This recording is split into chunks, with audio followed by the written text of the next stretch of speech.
Vamos a conocer, aunque como es una sentencia de ayer, yo sé que todavía está pendiente de estudio, vamos a conocer la opinión que tiene el distinguido jurista don Cándido Simón. Buenos días, Cándido. Vamos a ver. Ya, buenos días a todos Buenos y a días, todas. hermano. Cándido, ¿qué tú piensas de esta decisión del Tribunal Constitucional que le niega el derecho a esta persona de llamarse Keila?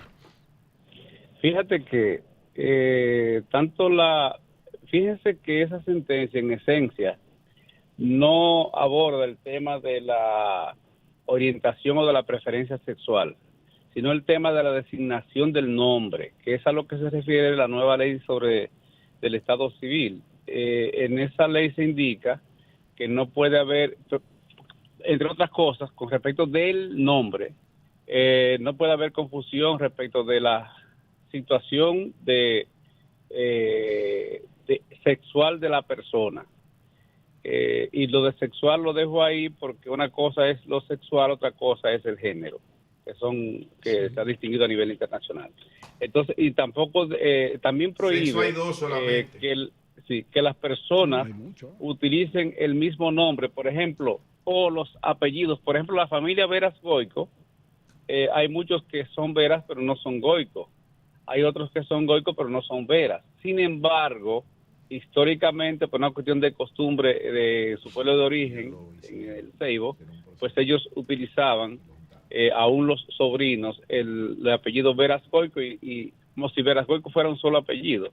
Y la nueva ley prohíbe eso. Y además de ello, también prohíbe, por ejemplo... Tengo entendido, perdón, Cándido, que en el caso de los Veras Goico se hizo un proceso ante las autoridades correspondientes para unificarlo. Y es por eso que lo usan prácticamente todos como Veras Goico. Sí, pero esta ley prohíbe eso. Habría que determinar si la ley surtiría efectos retroactivos respecto de los que ya lo tienen. Ahora, los que nazcan en adelante, en principio no podrían hacerlo porque la ley lo prohíbe. Ahora bien, también el tema de, por ejemplo, Martínez Pozo 1, Martínez Pozo 2, Martínez Pozo 3, ese tipo de novedad está proscrita en la ley. Y con relación a la sentencia que acaba de dictar el Tribunal Constitucional, usualmente el Tribunal dicta estas decisiones en dispositivos y luego las motiva. Sería bueno esperar la motivación para ir al punto central, pero evidentemente que trata de un tema de conflicto respecto de el nombre con relación al sexo de la persona. Ahora, la Constitución de la República, a partir del año 2010, a una propuesta del entonces asambleísta Pelegrín Castillo, dejó más o menos claro este tema, porque dice que el matrimonio es aquel convenio mediante el cual un hombre y una mujer contraen una relación matrimonial.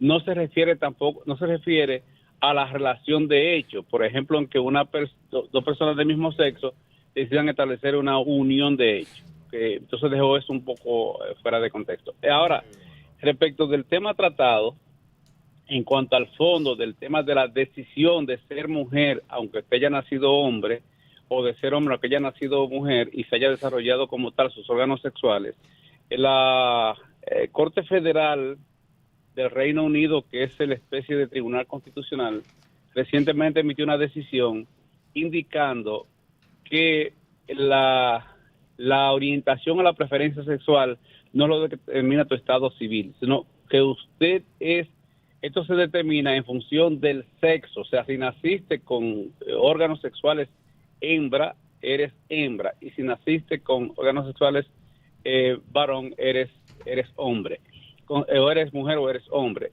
Y naturalmente ahí voy. Así como dice el jurista que me presidió en el uso de la palabra con bastante contenido, esta sentencia del Tribunal Constitucional habrá de terminar en la Corte Interamericana sobre Derechos Humanos. La Corte no ha sido suficientemente firme en una sola línea en ese sentido, pero eso habrá de terminar allí, porque supongo que los abogados que han agotado el procedimiento interno tienen el propósito de ir a la Corte Interamericana y podría venir una sentencia que contradiga la del Constitucional. Y una Ahora pregunta, bien, doctor. Sí. ¿Puede la Corte, tiene facultad de contravenir lo que reza la Constitución de un país X? Mira, hay sí, lo hizo con México, lo hizo con Costa Rica, lo ha hecho con otros países, incluyendo el Perú, sí. Pero hay un tema con República Dominicana, y es que aunque el sistema constitucional dominicano acepta que las decisiones de la Corte Interamericana de Derechos Humanos y las decisiones de las opiniones consultivas de la Comisión Interamericana de Derechos Humanos, que a propósito la insertaron en el proyecto de ley de presión y difusión del pensamiento que tenga el Congreso de la despenalización del derecho a la expresión, pero eso es otro tema, que eso forma parte del bloque de constitucionalidad. ¿Qué es eso? Que son parte como el equivalente a las normas constitucionales y a las normas legales que tengan rango constitucional, y además de eso a las decisiones del Tribunal Constitucional. Así que son como paralelos, es la idea. Y la Constitución Dominicana dice claramente que las convenciones internacionales sobre derechos humanos que haya suscrito la República Dominicana y ratificado tienen rango constitucional, es decir, no supra ni infraconstitucional, sino rango constitucional. Ahora bien, déjeme ver si lo preciso de manera un poco más puntual, porque vendría un conflicto respecto de si se impone la decisión de la Corte en el caso que sea contraria a la del Tribunal Constitucional o no, porque este tribunal dijo que la aceptación de la competencia de la Corte Interamericana de Derechos Humanos emitida por el entonces presidente Leonel Fernández en 1999, aceptando la competencia de la Corte, este tribunal dijo que estaba hecha de manera irregular porque había que hacerlo por una norma aceptada por el Congreso de la República. Hay quienes compartimos esto o no, pero ya es un tema de otra naturaleza. Lo que sí es que primero la Corte ha seguido conociendo casos de la República Dominicana, y el Tribunal Constitucional incluso en ocasión de algunas decisiones refiere algunas decisiones de la Corte Interamericana de Derechos Humanos, aunque ha dicho que no formamos parte de ella, pero la Corte Interamericana le dijo al Perú, específicamente la gestión de Fujimori, que en ocasión de la cual el Congreso de la República emitió una ley renunciando el Estado del Perú a la competencia de la Corte Interamericana de Derechos Humanos que había aceptado. Cuando enviaron esto allí, la Corte dijo que la única manera de salir de la competencia de la Corte es denunciando, o sea, renunciando a la Convención Interamericana de Derechos Humanos, que es aquella a través de la cual se forja la Corte, y siguen conociendo procesos. Lo mismo le ha dicho a la República Dominicana cuando llevaron la sentencia del Tribunal Constitucional, creo que en el caso Jenny Bosicó, una de esas jóvenes de origen haitiano, dominico-haitiana. La Corte dijo, no, para renunciar a la competencia de la Corte no es por una decisión de un tribunal de derecho interno en República Dominicana, sino renunciando a la Convención Interamericana en completo, cosa que no ha hecho la República Dominicana. ¿De qué se trata? Es un tema interesantísimo, inicia el debate, créanme que me agrada escuchar usualmente en la mañana este medio porque es interactivo y además de eso construyen ideas. Pero viene un debate con eso, en el mismo sentido que vendrá un debate respecto de la sentencia dictada por el Tribunal Federal de Reino Unido, porque eso ha de ir a la Corte Europea de Derechos Humanos. Allí sí tienen prioridad las decisiones de la Corte Europea de Derechos Humanos. Doctor, sí. Yo soy de los que me suscribo en contra de esa decisión del Tribunal Constitucional respecto a la Corte. También yo. Por dos razones fundamentales. Primero, el artículo 62 de la Convención habla de declarar. O sea, el Estado puede declarar por la vía que entienda conveniente la competencia de la Corte. Un decreto es un acto de declaración. O sea que eso no había que ir ahí. Y además...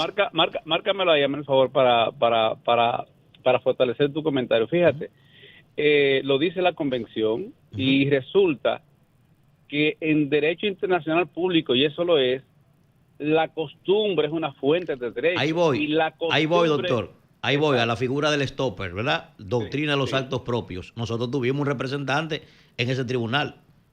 ¿Te lo recuerdas? Tuvimos una magistrada ahí. Entonces, le pagamos a una persona varios años por estar ahí. Cuando nos convino estuvimos ahí y después entonces nosotros mismos y que no, nosotros desconocemos eso. Oye, y la doctrina de los actos propios, ¿qué hacemos con eso?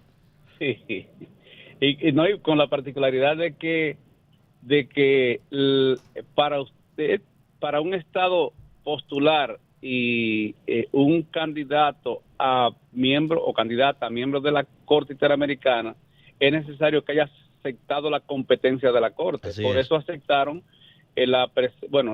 incorporaron a Radairis Abreu, hoy Yuda Polanco, como jueza de la Corte Interamericana, porque éramos parte de la competencia de la Corte. Pero además, donde iba es que en Derecho Internacional Público, repito, y esto es Derecho Internacional Público, la costumbre es una fuente de derecho, de manera muy particular, y en Derecho Comercial también. Y resulta que la costumbre es que en el sistema interamericano la mayoría de los miembros de los estados han aceptado la Corte la competencia por declaración, cosa que hizo la República Dominicana en ese momento. Y atención, el embajador dominicano en Washington, ante la Corte, era Flavio Darío Espinal, que es uno de los juristas más mejor formados en el país en Derecho Internacional Público. Y él fue que llevó la moción, la declaración del presidente de la República, que era Leonel Fernández, cuya especialidad, a margen de lo político, es precisamente el Derecho Internacional Público, una de las lo fuerte de él. Entonces, sí, son dos juristas que yo quiero suponer que jurídicamente sabían lo que estaban haciendo y que ese es un mecanismo de incorporación de afiliación de la Corte, que resumo diciendo, y termino, que si bien la convención fue suscrita en el año 1978, sería así, y aceptada la competencia y ratificada en República Dominicana en el 1984, con el gobierno de Jacobo Magluta provisional o algo así. Si bien en ese momento no aceptamos expresamente la competencia de la Corte, pero la convención dice que podía hacerse posteriormente. Pero la Corte está en la convención, y después, en 1999, y dice la convención que puede ser por declaración del Estado. En 1999 la aceptamos por declaración. Consecuentemente, desde mi punto de vista, que comparto contigo, pues obviamente que la competencia de la Corte fue incorporada de manera regular. Y ahora bien, con esta decisión viene un debate si esa decisión es vinculante. ¿A qué me refiero? Que si esa decisión de la Corte del Tribunal Constitucional, que le deniega a una persona cambiarse el nombre de masculino a femenino, si esa decisión vincula o no a todos los demás órganos del Estado, porque resumo diciendo que no todas las cortes, todas las decisiones de la Tribunal Constitucional son necesariamente vinculantes. Bien. No necesariamente. Bueno, pues muchas gracias, Cándido. Cándido Simón, gracias. Cambio y fuera.